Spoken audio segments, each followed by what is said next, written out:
Dear listeners, there's a particular kind of harm that leaves no visible marks. It is a kind that makes you question about your own reality, your own worth, your own sanity. And when you finally name it, when you finally see it for what it is, then the real work actually starts. So, not the work of fixing yourself because you were never broken, but the work of remembering who you were before someone else decided to rewrite your story. Yeah.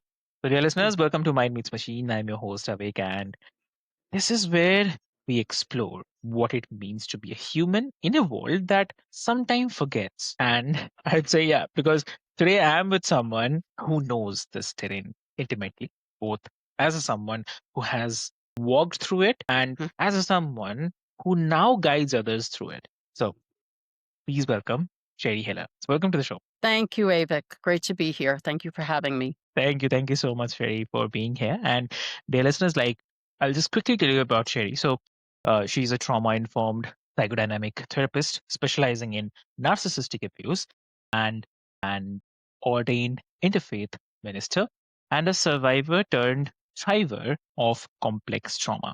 So, I will say stay with us because there will be a lot of discussions, a lot of information that you'll get to know from her because we are talking about something which is very, very important, like surviving and thriving after narcissistic abuse. So, just be so Sherry, before we start, if you can just share a bit about your own story so that people get to know more about you and from where you're coming from. So, yeah. Okay. I was born into very difficult circumstances on a more overt level. My mother was schizophrenic. My father had MPD. I wasn't able to identify that until later on in my recovery process. There was poverty. I was very damaged. By the time I started treatment, I was on my own as a teenager and I went into treatment early.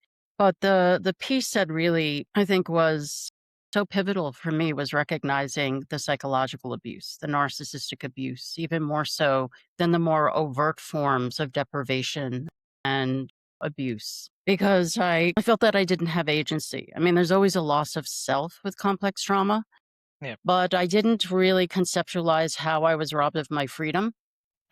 So, what I see in a lot of clients who come to me for complex trauma is a state of hypervigilance and anxiety. That's sort of the driving force that galvanizes the need for treatment, but they don't really understand that it's an adaptive response to systemic abuse. And that's why I think it's so important to talk about it. It is being highlighted, I think, in terms of legislation these days. Although I think Hawaii in the United States is the only state where it's a misdemeanor.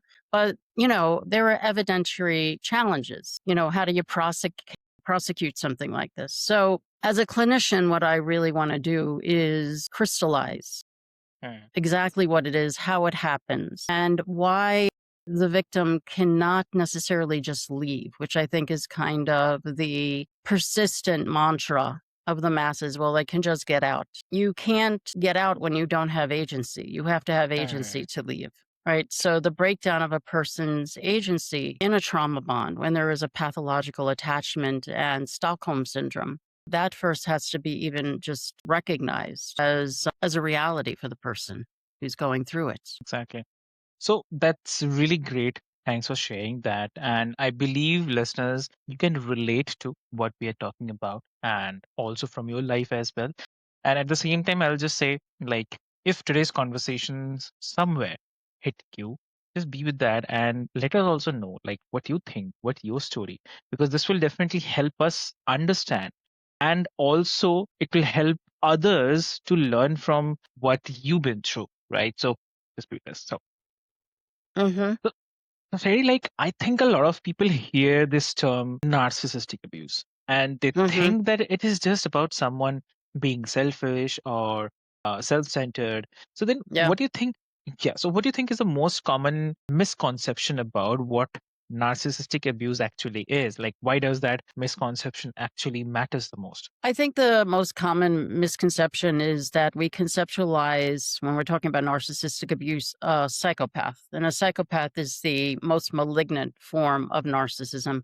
Narcissism is a spectrum. We all need healthy narcissism. It's a foundation for self-esteem. But people who are on the very rigid end of the spectrum, who are narcissists, are not really, if they have the capacity for empathy, they don't care. They are driven to dominate, to have control. And they are driven to have what's called supply, which is kind of others are seen as an objectified means to shore up one's tenuous sense of who they are, to capitalize on another person's attainments, essentially to co-opt their sense of self. Everything is open for the abuser's need to fill an insatiable emptiness. Otherwise, the narcissist will become dysphoric. So we're not necessarily talking about a vindictive, sadistic psychopath. That's a possibility, but we may be talking about someone who is extremely charismatic, someone who is very polished, actually, someone who has tremendous status, who can seem to be very virtuous in the public eye, but is really ruthless. Because when you don't have a conscience, it's easy to take people down and it's easy to get to the top of the food chain. So I think often we think about a person who is sort of grandiose, a buffoon, or someone who is just overtly needing attention. But I think what gets obscured is how a person with a narcissistic personality disorder can be very polished. And that makes them all the more insidious. Yeah.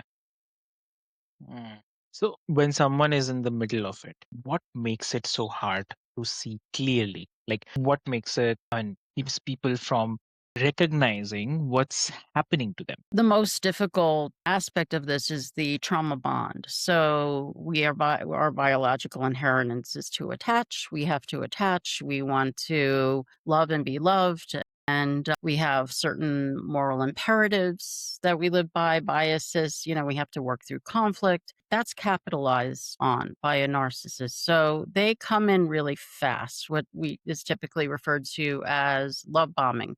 But love bombing can take many forms. It doesn't necessarily have to look like very elaborate forms of gift giving or limerence, and narcissistic abuse isn't only within romantic relationships. It can happen with an employer. It can happen with, I'm a victim of parental narcissism. So it runs the gamut. But what is so difficult to understand is how the narcissist, because they subsist on supply, as we subsist on air and food, they have to be very attuned to who the target is. So they know how to read people very well. And they will absolutely, hone in on what the target's vulnerabilities are. What do they need? What do they desire? And that will be the foundational pull in, Some people who are more intelligently guarded, and that's kind of what I really encourage in people, may not be perceived as good supply because they are not malleable enough. Which is why I think a lot of people I work with as a complex trauma therapist were groomed to be malleable. It's part of adapting to an abusive system. So by the time the attachment takes hold, that's when the narcissist will blindside you.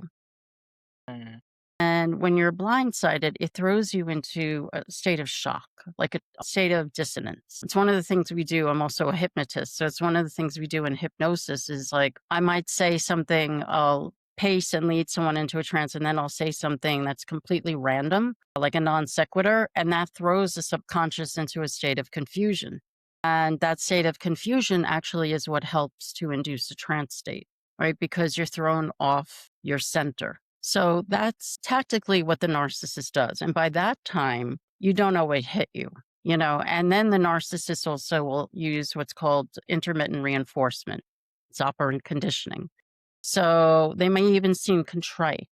You're right, I didn't mean it that way, or there may be some inferences but you heard it that way, even though it's not how I meant it. So that's where the coercive control starts to kick in. And again, to go back to the moral imperatives, we want to be able to find common ground with people. That's a big mistake with a narcissist, and that's what makes The narcissist gives the narcissist leverage. All these relational rules of engagement that we live by is exactly what the narcissist will capitalize on. Otherwise, you're going to seem like you're being paranoid or rejecting, which anyway is going to be inferred down the line once you start questioning things. But the state of cognitive dissonance, it starts to kick in, the attachment, that's what makes it so difficult to get out early. I agree. I agree. Okay.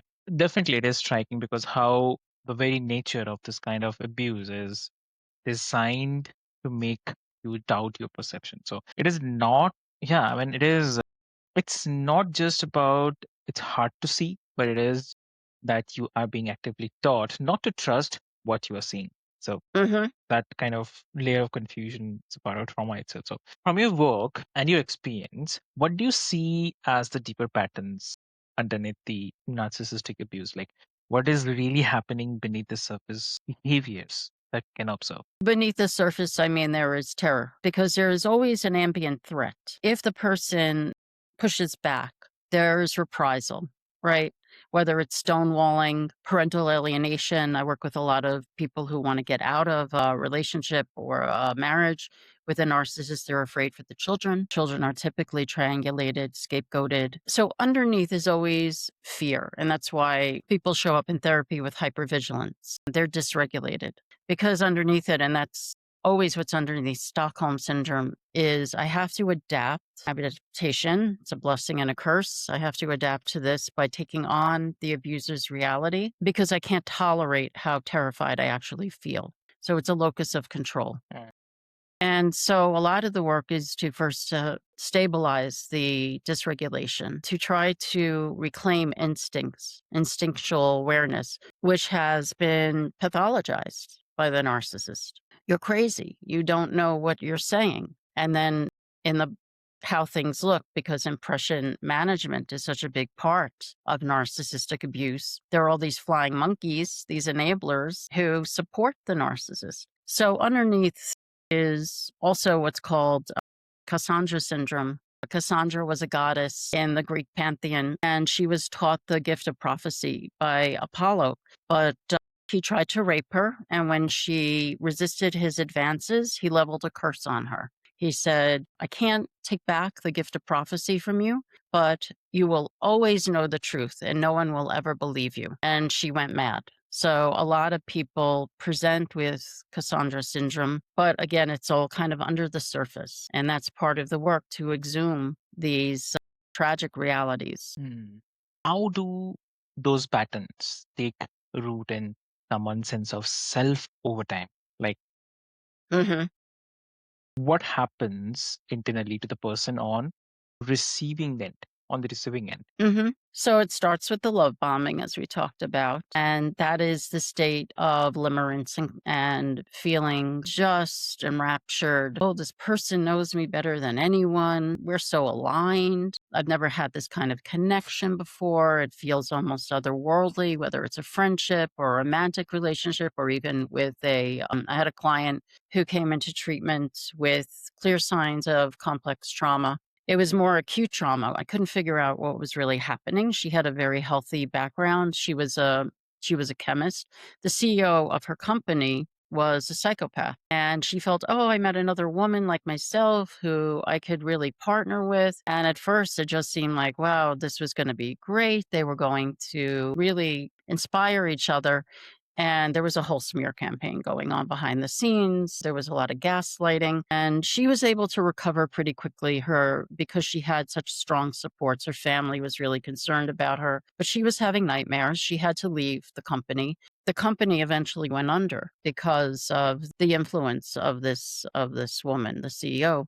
But it starts out in a very hopeful place, a really just a feeling of I've found another who really gets me and who I could really share great things with. Hmm. That is tactical. And as I said, the narcissist will read the other person and behave in a way that seems to be very benign, innocuous, very loving, very caring, encouraging, inspiring. So when the hooks are in, that's when change occurs. So it may feel like, I'll tell you experience I had. This was interesting. I was living in Montreal and met a woman who was also from New York, and we became friends, and everything seemed okay. And then at a point where I felt that we were really connected, she suddenly started playing mind games. Like, she would always walk with me. She would walk, then she started walking in front of me. We would sit together in a restaurant. She would sit apart from me. It seemed to be very subtle, but because I'm so at this point skilled, I felt this rage inside of me. I felt like, I can't believe I'm being blindsided.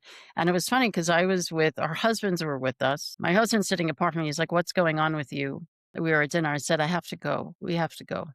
I can't continue this farce." But he couldn't see it. And her husband was so abused. It was very clear. And then he starts opening up to me, as people sometimes do with therapists, about all the abuse in his life. And I'm thinking, you don't even know what you're dealing with right now. But it happens in a way that is very tactical. Now, if I didn't have the awareness that I do have, I probably would have felt very insecure and vulnerable and said, "Did I do something wrong?" And she would say, "What are you talking about? I'm just sitting over here. What's wrong with you?" The onus would be on me. So suddenly I'm this insecure, fragile person who is manufacturing concerns. So that's how it begins. And over time, with the intermittent reinforcement, the attachment deepens and the sense of confusion is enhanced. And so what you start to see is a state of hypervigilance that is also paired with a tremendous sense of fragility. There's a feeling of threat, but it's not defined. And so the person feels like, what's wrong with me? What is happening to me? Yeah, yeah, exactly. And I mean, obviously, like if we talk about our daily part, like for someone who is listening, who might be wondering that if they are experiencing this, then how does narcissistic abuse show up in their daily life? Like, what are the small, ordinary moments that reveal something bigger is going on? It really depends on the stage. So you have, when you're by the end of the relationship, it's called the degrade and discard. If there's any pushing back, eventually the narcissist, they'll either get tired of you, or if your primary supply for many decades, you're basically diminished at that point. The idea is to break the person down. It's all about power. So signs when you're in, let's say, in a romantic relationship, there's going to be a lot of gaslighting, a lot of lies. Usually there's infidelity. It doesn't have to be necessarily, but that's pretty common. There is generally a sense of you are always mistaken. You're going to hear that there is never accountability. So that's important to look for.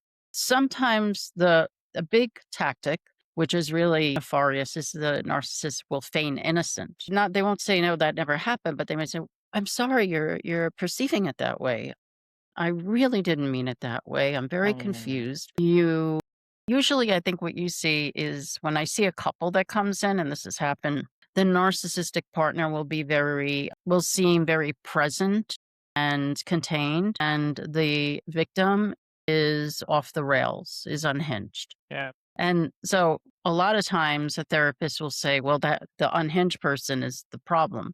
But given my framework, I ask, how did they become this way? What's going on here? And move in a direction to sort of uncover what is going on beneath the surface. But there's always going to be a lack of accountability, a lot of implications that the target is making things up or is misunderstanding or is just outright mentally ill. That could be part of the gaslighting to induce mental illness, which ultimately happens. Complex trauma is a mental illness. It's also an adaptation to abuse. So that's important to recognize. I mean, if you start to feel very flooded and then you start to feel very numb, as if you are kind of in a suspended reality, that's typically an indication that you're being abused. So, are there any emotional or psychological signals that people often overlook? There's often reactive abuse, which is a setup. So people can reach a limit and then they're perceived as the abuser after they are so pushed to the edge. And that can typically happen. And then that further reinforces the narcissist's agenda. Alternatively, the person can become very compliant and obedient, is always thinking, what will happen if I speak? Now, and losing sight of the fact, well, you have your right to your spontaneous expression it's inherent, right? It's our birthright. So even when that becomes conceptualized as something that is egregious in a relationship, that's an indication that there's psychological captivity happening. Any kind of preoccupation with what you want to say, what you want to do.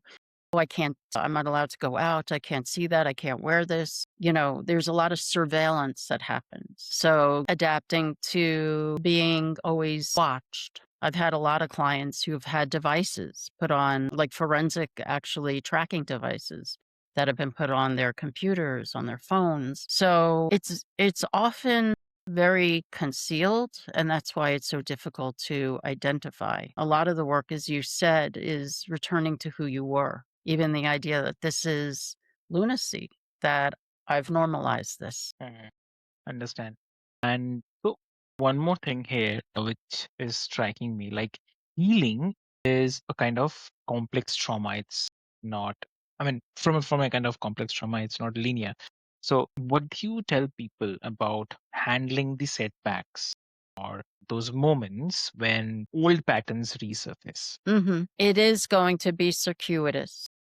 So when I do encourage no contact or at least gray rocking. A person needs to protect themselves, especially, you have to look at the level of abuse. Is someone in a life-threatening situation? Sometimes you have to really talk about a contingency plan before you can even get into patterns. Often, I think what happens, a pattern that really erupts is because a person is coming out of a relationship and which they were systematically and tactically abused. There's a lot of paranoia. Everyone's a narcissist now. Everything that anyone does is a sign, is a red flag. So a lot of the work at first, when the patterns start to emerge, is having a foundation of safety. What does safety look like? How to feel safe in one's body, to repair the mind body split that happens when you're going through complex trauma. Regulation is really important. I'm really looking at rules of engagement because it is life changing. The patterns, sometimes, the patterns of compliance or the patterns of reactive abuse, some of that you want to actually borrow from in terms of establishing rules of engagement. I don't want to get to a point Exactly. where I act in a way that's antithetical to my values. So I have to be intelligently guarded. That may mean I'm not going to be as friendly as I used to be. I'm not going to be as open. I need to have sort of a blueprint, a relational blueprint. And all of my clients, myself included, I mean, who have gone through this, it changes you. Mm, So when the patterns emerge, it is an indication that there's activation and learning how to regulate oneself, return to a place of safety, but then also to question. I think that's a very important piece. Why am I triggered? What's happening? I was watching a show last night and I was triggered by a scene with a mother who was clearly a narcissist, who was assaulting her daughter. No one could see it. And I was so mad at the mother. I was like, it's this kind of outrage that more so is, why does no one see this? Why are we so inclined to want to preserve this fantasy that everyone is good, particularly if it's coming from a parent? So, and that changes. So, and that's a big change that happens because these patterns that emerge, the activation, the hypervigilance, the dissociative numbing, all of this is indication that there is harm, and that we live in a world that can be dangerous and we have to assimilate that reality. so, if you have to give one advice, one suggestions to the listeners today, what that will be? I think it relates to what we're talking about, which is it changes your worldview. Open up to the reality that there is a demographic of people. There are people in the world who are actually driven to assert power over others, to dehumanize others. Malignancy is real. And I know we scoff at notions of human evil. Carl Jung, who father of psychoanalysis, he said, we cannot address evil and help victims of abuse if we don't even recognize it as a potential within all of us. We all have lower impulses. So to scoff at notions like this, and I've had many people who come into treatment, many of my colleagues who are trauma-informed therapists also, we talk about this a lot. People who come in who say they were in treatment before, but they were encouraged to find the best in the abuser and someone who is glaringly malignant. So that would be my message. As difficult as it is to open up to that mindset, I think paradoxically it actually will enhance your life because it allows you to have information that can insulate you from harm. So if listeners wants to connect with you, how they can connect? I would suggest visiting my website. That's sheritherapist.com. I spell my name Sheri. And my title is Rev Sheri Heller, LCSW, if you want to look me up on Google or on my Medium blog. Amazing. So, your listeners, like, what I'll do is I'll put all the links, details, everything into the show notes for easy reference. And I'd say the opposite of narcissistic abuse is not just the safety. It is the reclamation of your right to be seen, heard, and valued as we actually are. So I definitely love to thank Sherry for sharing your perspectives and knowledge as well. So this will definitely gonna help people. And thank you everyone for being here. And as I said in the beginning, like if today's conversation has touched you, then do share like what you think, what you've been through. Because those scenarios will definitely help people and we will definitely come out with more questions of I need help or I need to understand, right? That is much important. So everyone who is listening, healing is possible. It does not always look like the way we expect, but it doesn't happen on anyone else's timeline. So, but reclaiming your sense of self, your trust in your own reality, that's not just possible, it is your birthright, right? So take what resonates from today and leave what does not. And also remember the fact that you are asking these questions that you are seeking the understanding. So that itself is an act of resistance and the healing as well. So with this hope, this is your host Avik, and this is Mind Meets Machine. Until next time, take care of yourself and each other as well. Thanks.